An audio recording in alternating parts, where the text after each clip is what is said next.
Now, let's talk about a team here that is getting all of the buzz. A team that maybe rightfully so is getting all the buzz, and that is the San Diego Chargers. San Diego. He's still doing it. Oh, man. I love it. Listen, you know what? I'm okay with that. I am okay with that. You know what? Because to me, they're always going to be the San Diego Chargers. The LA Chargers. Brandon Staley. Brandon Staley, of course, continues here as head coach. Joe Lombardi, offensive coordinator. Renato Hill as defensive coordinator. Now, what did they do in the offseason? They did as much as just about any team out there, specifically on the defensive side of the ball. They brought in Khalil Mack. They brought in J.C. Jackson. They brought in Sebastian Joseph Day. They brought in Austin Johnson. They brought in, on the offensive side, they brought in Gerald Everett. In the draft, they go and they get an offensive guard in Zion Johnson in the first round. They took a safety in the third round in J.T. Woods, and then maybe a little bit of insurance there in the fourth round, Isaiah Spiller at the running back position. Stephen, LA Chargers team here has been getting a ton of buzz. Look, they are, like I said, the best odds you're going to get is plus 240 on them to win the AFC West. If we look at what people are talking about for this team from a Super Bowl perspective, the best you are going to find on this Charger squad out there is 16-1 right now. So, listen, you and I think, giving us truth serum, yes, there were a couple of different times last season where we would have said, hey, Brandon Staley, don't get too cute here. Sometimes you do just have to punt the ball. But if you go and you look at the stats, everybody's talking about Brandon Staley fourth downs, Brandon Staley fourth downs. What's he doing? They didn't even go for it the most amount of times on fourth down in the NFL. It was just high-profile decisions that he made. Let's also not forget they're a West Coast team, so they play in the afternoon window a lot of times, so there's fewer games going on, so more people are watching, so there's more eyeballs on these fourth down decisions and all that. I think if you asked Brandon Staley and he had to tell you the truth, he'd say, you know what, I'd take 2 or 3 of those back, but every one of the other ones I'll do again this year, and I expect them to continue to be an aggressive offensive team.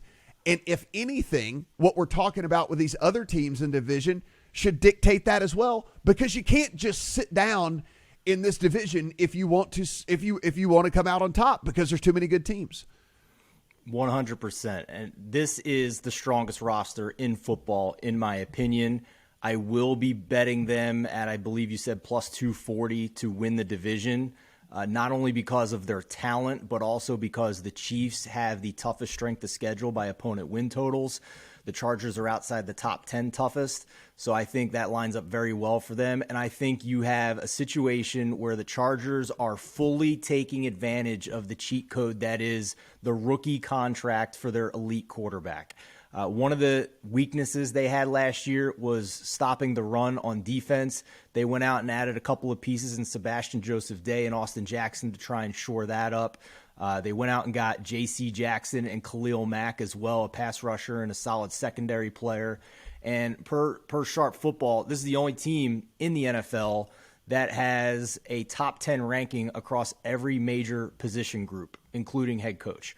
So I don't see any weaknesses in this team. Now, the one thing I would like to see more of from Justin Herbert is more consistency on first and second down. Because if you look at what he's done over the course of his career, he's been elite on third and fourth downs, but that typically is a stat that isn't consistent year to year. We're going to see regression in that area.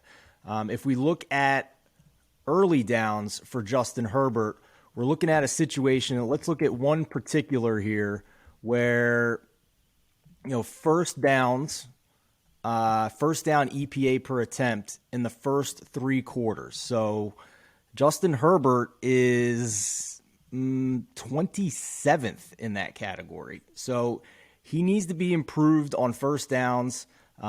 His coach is going to continue to call passes on first down. I'm confident in that. But if you look at third and fourth downs for Justin Herbert, he is number 2. So, is it possible that there's some regression there? Yes. But I also think he has the talent to be better on the early downs, and we need to see that from him if this is going to be a Super Bowl team. If we take a look here, the strength, of course, you have the offensive side of the ball, but I think if we focus on the defensive side, as you mentioned, I mean, listen, you've got Khalil Mack, you've got Joey Bosa. Right then and there, you've got one of the best pass rushing tandems you're going to find. You still have Jerry Tillery, who is graded out as one of the better interior defensive linemen in football. They go out, they make moves to shore up the inside of that defensive line as well, bringing in Sebastian Joseph Day, bringing in Austin Johnson. Those guys will probably rotate depending on the down and situation on the inside for them. And then you look at this secondary where you have J.C. Jackson, Derwin James, Nasir Adderley, Asante Samuel. I mean, this is a very, very, very good secondary to go along with a pass rushing group that should be able to put a ton of pressure on the quarterback as well. So I am most excited. While I love Justin Herbert and I certainly love what they have on the offensive side of the ball, how could you not like Mike Williams? How could you not like what they have in Keenan Allen and, of course, Eckler catching the ball out of the backfield as well? Of course, you love all of that. But, man, the defense is what really has me excited in a division in which if you can have the best defense, because, I mean, we could sit here and argue all day long about which team has the best offense, I think. You could make a case for just about everybody. But if you have the best defense in this division, that might be what eventually ends up putting you over the top and what is the key to actually winning this thing.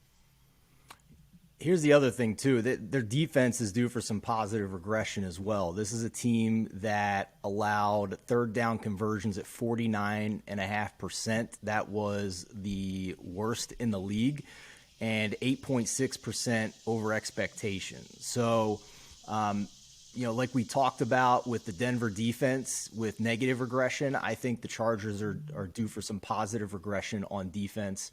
And we can talk about how aggressive Staley is on fourth downs as much as we want. He's going to have a defense that's more capable of making up for the times where they don't convert on fourth down. And I think the fact that he's willing to do that just increases the Chargers' ceiling that much, where if they're hitting their ceiling, they're going to be tough to beat against any team they play in the NFL, including the favorite in this division, the Kansas City Chiefs. If we look at weeks 1 to 10, they're going to need to bank some wins in weeks 1 to 10.